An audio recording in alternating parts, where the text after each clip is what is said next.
નમસ્કાર, હું છું આપણી સાથે કિશન તિવારી. આપ જોઈ રહ્યા છો ઇન્ડિયા ન્યૂઝ ગુજરાતનો ખાસ કાર્યક્રમ સમસ્યા તમારી લડત અમારી.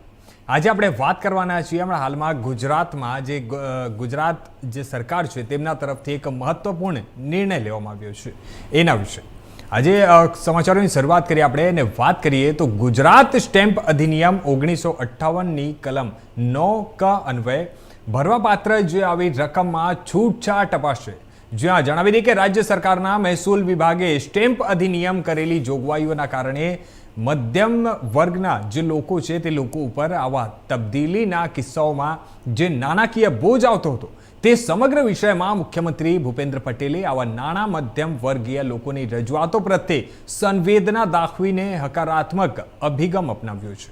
આપણે વાત કરીએ તો મુખ્યમંત્રીએ કરેલા મહત્વપૂર્ણ મહેસૂલી નિર્ણય અનુસાર સોસાયટી, એસોસિએશન અને નોન ટ્રેડિંગ કોર્પોરેશન દ્વારા એલોટમેન્ટ લેટર, શેર સર્ટિફિકેટથી કરવામાં આવેલી તબદીલી ટ્રાન્સફર જે છે તેના માટે ભરપાઈ કરવા પાત્ર 100% ડ્યુટીની રકમ પૈકી 80% સુધી ડ્યુટી રકમ માફ કરીને માત્ર 20% જેટલી ડ્યુટી રકમ વસૂલ કરવામાં આવશે.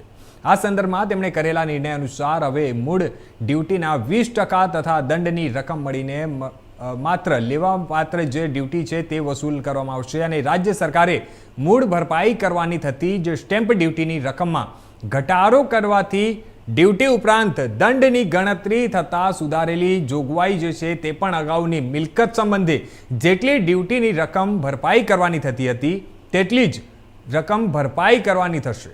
અને મુખ્યમંત્રી ભૂપેન્દ્ર પટેલ આ સકારાત્મક અને નાગરિક હિત કેન્દ્રીય અભિગમથી આવા તબદીલીના કિસ્સાઓમાં લોકો ઉપર દંડની રકમનો કોઈ જ વધારાનું નાણાકીય બોજ નહીં પડશે. ત્યારે નોંધનીય છે કે આ નિર્ણયના અનુસંધાને જારી કરવામાં આવનારા જાહેરનામાની જોગવાઈઓ માત્ર ને માત્ર સોસાયટી, એસોસિએશન અને નોન ટ્રેડિંગ કોર્પોરેશન્સ દ્વારા એલોટમેન્ટ લેટર અને શેર સર્ટિફિકેટથી કરાયેલી તબદીલીઓ માટે જ લાગુ પડશે.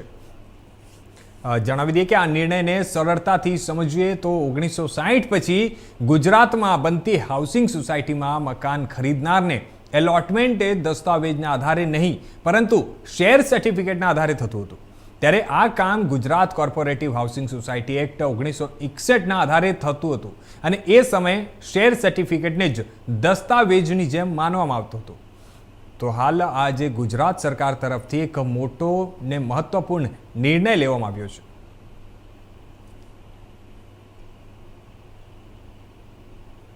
મારા વહાલા સૌ નાગરિક ભાઈઓ, બહેનો, માતાઓ,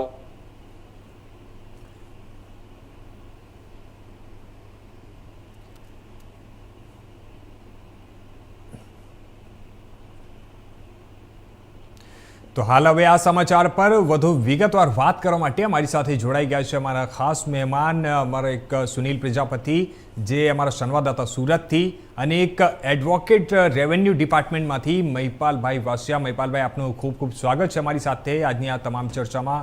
સુનિલ, આપનું પણ સ્વાગત છે આજની તમામ ચર્ચામાં. સુનિલ, સૌથી પહેલાં હું આપની પાસે આવીશ અને આજે જે એક મહત્વપૂર્ણ સરકાર તરફથી જે આ નિર્ણય લેવામાં આવ્યો છે તે નિર્ણય શું છે અને એના વિશે અત્યારે તમામ માહિતી શું છે, સૌથી પહેલા એ જણાવો. સુનિલ, આપનો અવાજ નથી આવી રહ્યો.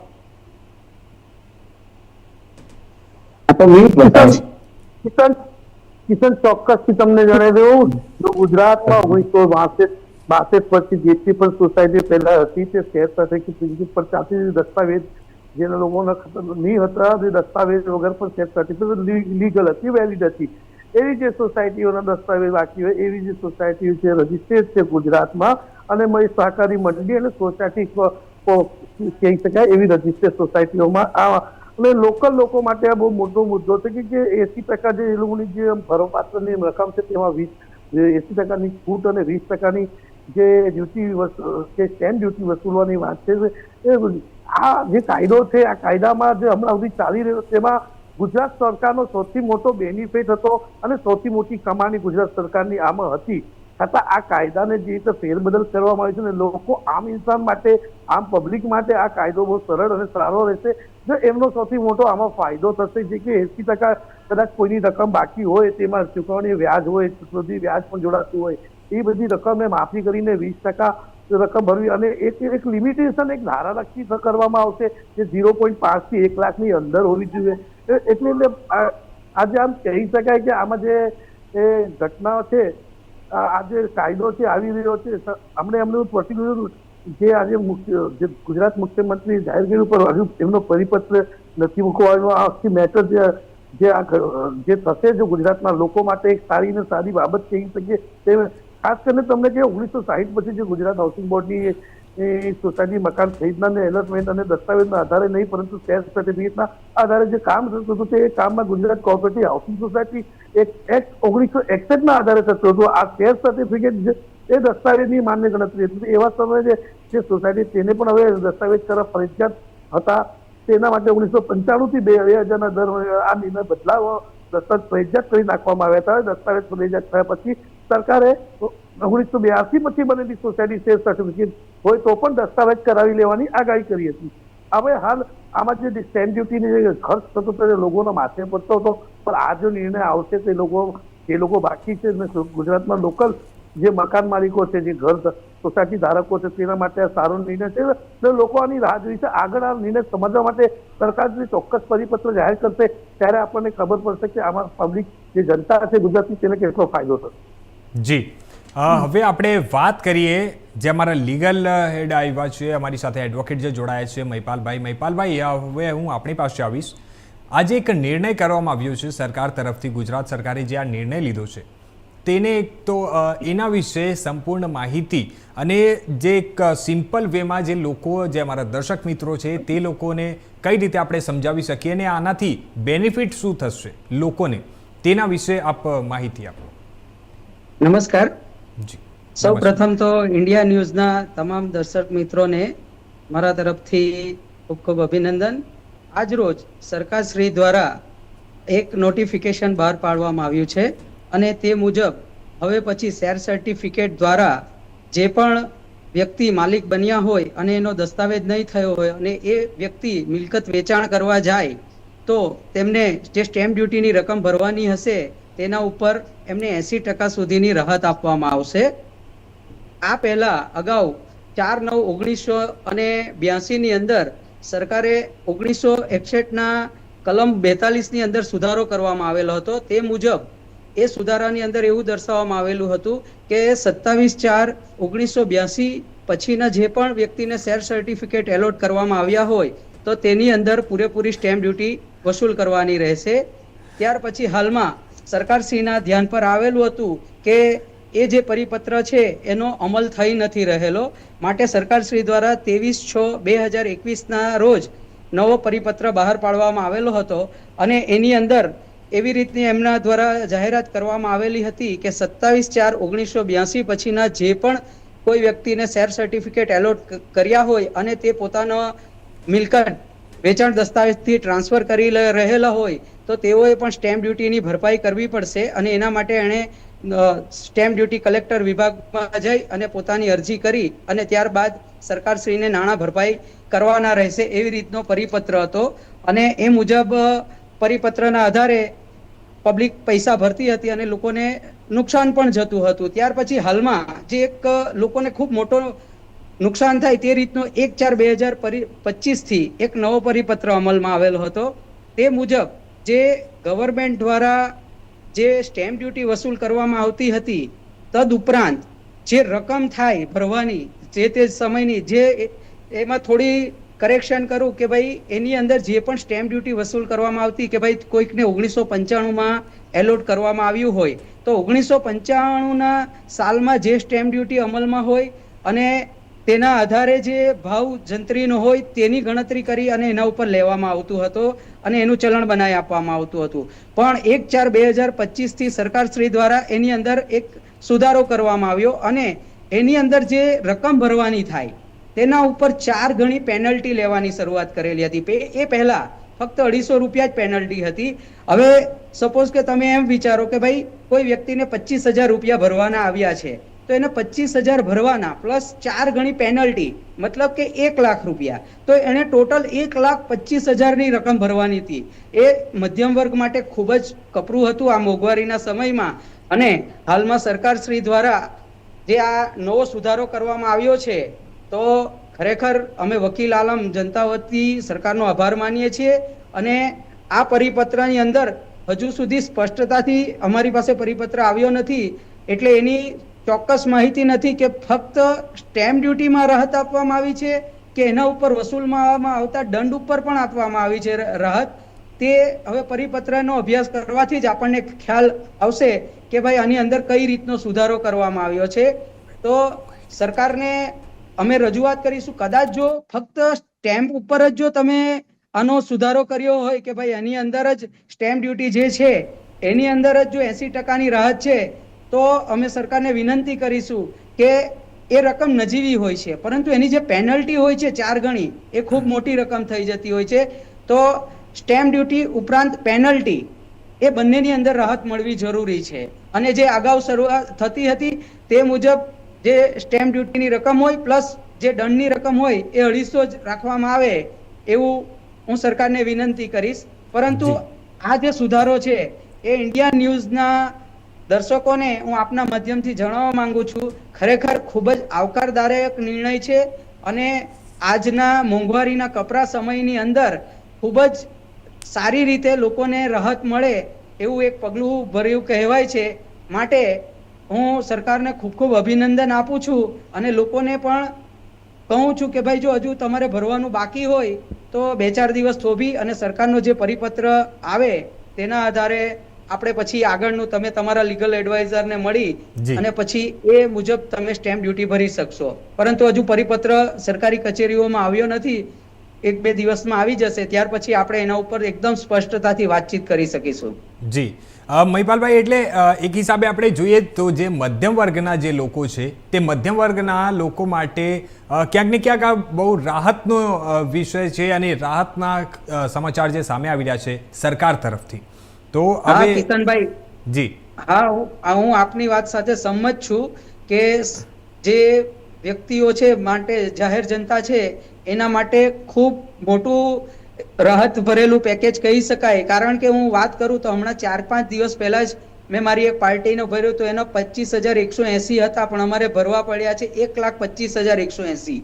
તો કદાચ એ વ્યક્તિને ખૂબ મોટું નુકસાન ગયું છે. તો આપના માધ્યમથી સરકારને એ પણ વિનંતી કરવા માંગુ છું કે જે તમે 1/4/2025 થી જે પરિપત્ર 4 ગણી પેનલ્ટીનો લાવેલા છો તેની અંદર 1/4 પછી જે પણ જાહેર જનતાએ 4 ગણી પેનલ્ટી ભરી છે તો તેને રિફંડ આપવા માટે પણ આપના માધ્યમ દ્વારા હું સરકારને વિનંતી કરું છું કે ભાઈ 25,000ની સામે 1 લાખ તો એની પેનલ્ટી છે, તો સરકાર દ્વારા એમાં કંઈક વિચારણા કરવી જોઈએ અને એ પેનલ્ટી એમને પરત આપવી જોઈએ. જે 1/4/2025 થી 2 મહિના પહેલા જ શરૂઆત થઈ છે તો એની અંદર પણ સરકારે ધ્યાન લઈ અને આમ જનતાને રાહત આપવી જોઈએ એવું મારું માનવું છે.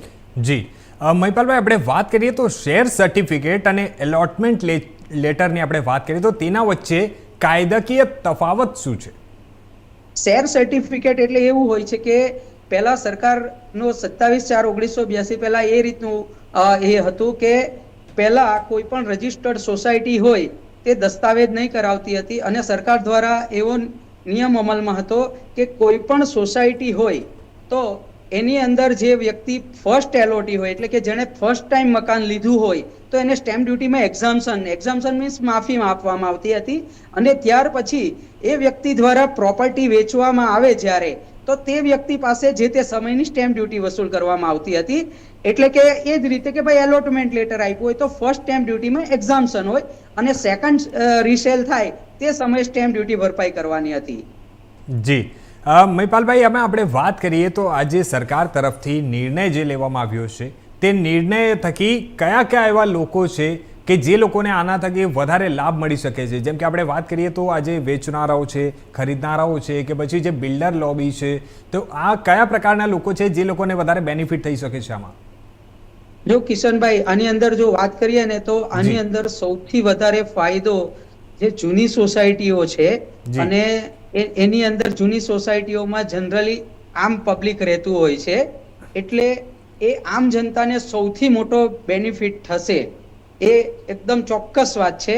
આની અંદર બિલ્ડરોની વાત કરીએ તો અત્યારે હાલમાં બિલ્ડરોને આનાથી કોઈ એવો બેનિફિટ થશે એવું માની શકતો નથી. પરંતુ આમ જનતાને ચોક્કસ ફાયદો થશે. જેણે કોઈ પણ પોતાની પ્રોપર્ટી વેચવી હોય તો એને જે આ દંડની રકમ અને જે સ્ટેમ્પ ડ્યુટી હતી એની અંદર ખૂબ મોટો લાભ થઈ શકે એવું મારું માનવું છે. જી, આપણે વાત કરીએ તો આ જે નિર્ણય છે તેમાં રીડેવલપમેન્ટના કિસ્સાઓમાં પણ આપણે વાત કરીએ તો જ્યારે રીડેવલપમેન્ટ કોઈ બી સોસાયટીની થાય છે કે જો પણ કંઈક ન્યૂ સોસાયટી બની હોય કાં તો એ જે જૂની થઈ ગઈ હોય એને પછી રીડેવલપમેન્ટના કિસ્સાઓમાં એવા ઘણા બધા કિસ્સાઓમાં એમાં સૌથી વધારે કોને બેનિફિટ થશે? રીડેવલપમેન્ટ હોય ને તો પણ અત્યારે તો શું છે આની અંદર કિશનભાઈ કે આ રજિસ્ટર્ડ સોસાયટીઓની અંદર જ શેર સર્ટિફિકેટ એલોટ થતા હોય છે. બાકી જે જનરલી બીજી બધી સોસાયટીઓ હોય ને તેની અંદર શેર સર્ટિફિકેટ એલોટ કરવાનું પ્રોવિઝન નથી. એટલે જે જૂની સોસાયટીઓ કોઓપરેટિવ હાઉસિંગ સોસાયટી આપણે ભાષામાં કહીએ તો તેની અંદર શેર સર્ટિફિકેટ જે રજિસ્ટ્રાર કચેરીની અંદર રજિસ્ટર થયેલી નોંધાયેલી સોસાયટી હોય, કારણ કે એમને રજિસ્ટર્ડ સોસાયટીના બધા લો ફોલો કરવાના હોય છે, એમનું ઓડિટ થતું હોય છે, એમને દરેક વસ્તુનું જાણકારી કરવાની હોય છે, એમની મીટિંગ કરવાની હોય છે. એટલે એ લોકોને વધારે ફાયદો થતો હોય છે.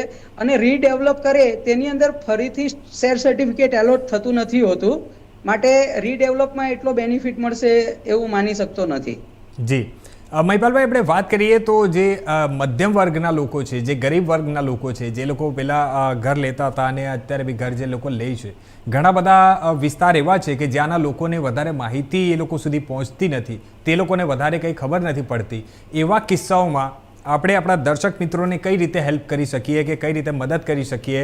કેમ કે જે ઘણા બધા એવા કિસ્સાઓ આપણે જોયા છે અને અગાઉ પણ જે બનતી આવ્યું છે સામે કે જ્યારે લોકોને ખબર નથી હોતી એના કારણે બી લોકોને ઘણો બધો તકલીફનો સામનો કરવો પડતો હોય છે. તો એવા કિસ્સાઓમાં આપણે શું મદદ કરી શકીએ? હું આપના ઇન્ડિયા ન્યૂઝના માધ્યમથી તમામ આપના દર્શકગણને કહેવા માંગુ છું કે દરેક વ્યક્તિએ કાયદાથી જાણકાર રહેવું જોઈએ. અને આપે જે કહ્યું તે સાચી વાત છે. નાનો, નીચલો અને મધ્યમ વર્ગ એ આ બધી બાબતમાં ખૂબ જ સફર કરતો હોય છે.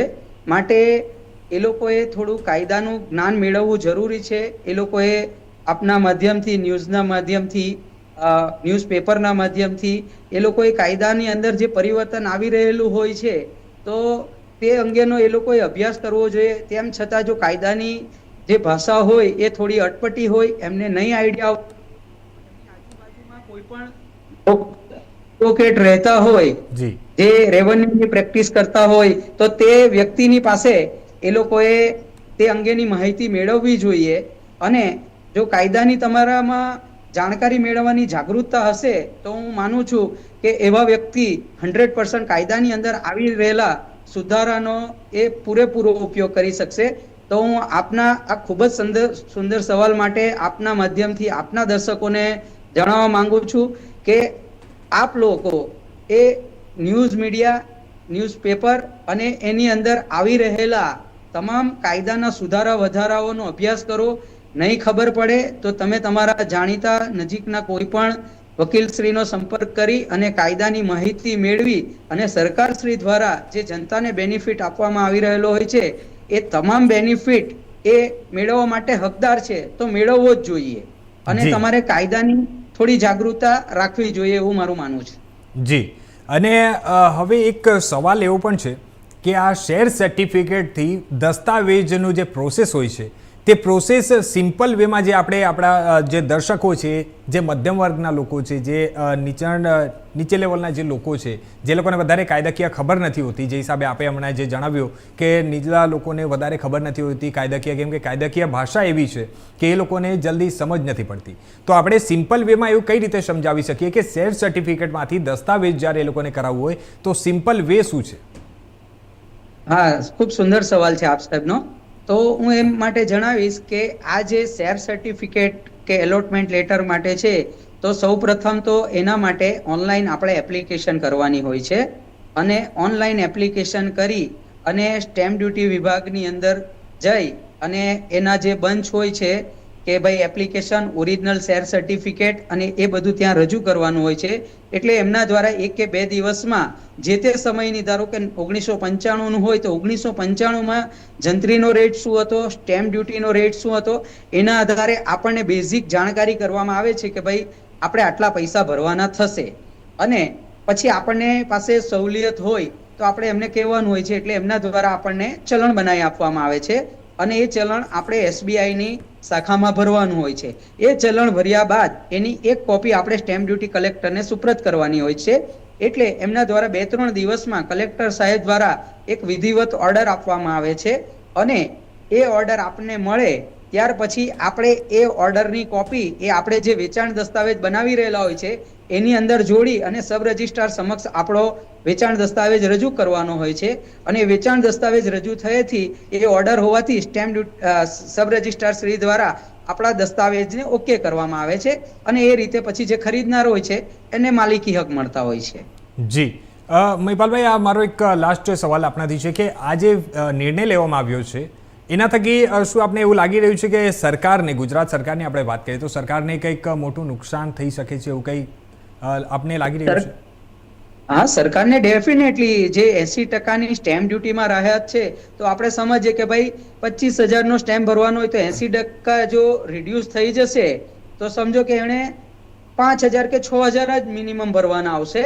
અને જો દંડની અંદર જો સરકાર દ્વારા સુધારો કરવામાં આવ્યો હોય તો સરકારને ખૂબ મોટું આર્થિક નુકસાન થઈ શકે છે કે ભાઈ એની અંદર ફક્ત 250 રૂપિયા આવશે. મેં જે તમને અગાઉ વાત કરી કે 25,000 હોય તો લાખ રૂપિયા 4 ગણા છે દંડની વસૂલાત કરવામાં આવતી, તો એ ફક્ત 250 રૂપિયા થઈ જશે. સરકારને આર્થિક નુકસાન થશે પરંતુ આમ જનતાને ખૂબ મોટો ફાયદો થશે. જી સુનિલ, આપણે વાત કરીએ હવે તો જે હિસાબે જે આપણા મહિપાલભાઈ જે જણાવ્યું કે સરકારને તો નુકસાન થશે પરંતુ જે આપણા આમ જનતા છે, જે આપણે આમ લોકો છે, સ્થાનિક રહેવાસીઓ છે, જે લોકો ગરીબ મધ્યમ વર્ગના લોકો, તે લોકોને બહુ મોટી રાહત થશે. તો ત્યાં સુરત આપણે વાત કરીએ તો સુરતમાં એવા કયા વિસ્તાર છે કે એવા કેટલા લોકો છે જે લોકોને વધારે રાહત મળી શકે છે? કિશન, ચોક્કસથી જણાવી દઉં તમને કે આમાં જે સુરતમાં પણ ઘણી કોઓપરેટિવ સોસાયટીઓ છે, અલગ અલગ વિસ્તારોમાં ઘણી જે જૂની 1960થી બનેલી છે એવા મોટી મોટી સોસાયટીઓ છે જે ચાલતી રહી છે. જે કોઓપરેટિવ સોસાયટી છે એ લોકોને રાહત થવાનો છે. આમાં જ્યારે આ કાયદો ચાલતો હતો 1982થી, જ્યારે દસ્તાવેજ માટે સરકારે જો કહેવામાં આવ્યું કે આ જે સોસાયટીઓ છે તે સોસાયટી હોય તેને પણ દસ્તાવેજ કરવું, ત્યારે દસ્તાવેજના સમય આ જે મકાન વેચનાર છે તેને જે દંડની રકમ છે ડબલ ભરવી પડતી હતી અને આનો વિરોધ પણ ઘણો થયો હતો અંદર. તમને ખાસ કરીને આ વસ્તુ છે, આ નિર્ણય પર આ જે નિર્ણય સરકારનો હતો કે દસ્તાવેજ કરવાનો જે એનો દંડની રકમ છે તે ભરવી પડે છે વેચનાર વ્યક્તિને, તો એનો વિરોધ થયો હતો ને વિરોધ એટલો બધો સોશિયલ મીડિયા પણ એ થયો હતો અને આના વિરુદ્ધમાં પિટિશન હાઈકોર્ટમાં દાખલ થવાની હતી. ઓછાથી સરકારે આ મોટો નિર્ણય લઈ લીધો અને આ નિર્ણય લેવા પાછળ સરકારનો શું જોશ છે? બસ હા, આ નિર્ણયથી લોકોને, જે લોકો આ દસ્તાવેજ જે શેર સોસાયટીના અંદર રજીસ્ટ્રેડ છે અને જે લોકોને દંડની ભરપાઈ કરવાની છે એવા લોકો જો અમલી દસ્તાવેજ કરશે તેને 100% ફાયદો થશે. કેમ કે 80% એટલે બહુ મોટી વાત કહેવાય. અગર લાખ રૂપિયામાંથી 80% ઘટી જાય તો 20,000 રૂપિયાનો દંડ ભરવાનો થશે. એટલે ઘણી વસ્તુ લોકોને ફાયદો છે ને આમ જનતામાંથી ખુશ થશે. પણ આ હાઈકોર્ટમાં જવાની મેટર હતી, વિરોધ થતો હતો. મેટર આ જે મુદ્દો હતો ને એનો સરકારે વગર વિરોધે આને ક્લિયર કરી દીધો અને સરકારે એટલો મોટો નિર્ણય પોતાની તિજોરી જે એટલી બધી સરકારની ભરાતીથી આજે ઓછી ખાલી હોત હશે તરફ સરકારને બહુ મોટું નુકસાન છે. પણ સરકારે જનતા બાજુ જે નિર્ણય જે છે તે જનતા માટે આવકાર્ય છે અને 100% જનતાને ફાયદો થશે. જી ધન્યવાદ મહિપાલભાઈ અમારી સાથે જોડાવા માટે. ધન્યવાદ સુનિલ, આપણને આ તમામ જાણકારીઓ આપવા માટે આપનો ખૂબ ખૂબ આભાર. હાલ આપણે રોકાશું એક નાનો બ્રેક માટે. આપણે તમામ નવા સમાચારો માટે જોતા રહેજો ઇન્ડિયા ન્યૂઝ ગુજરાત.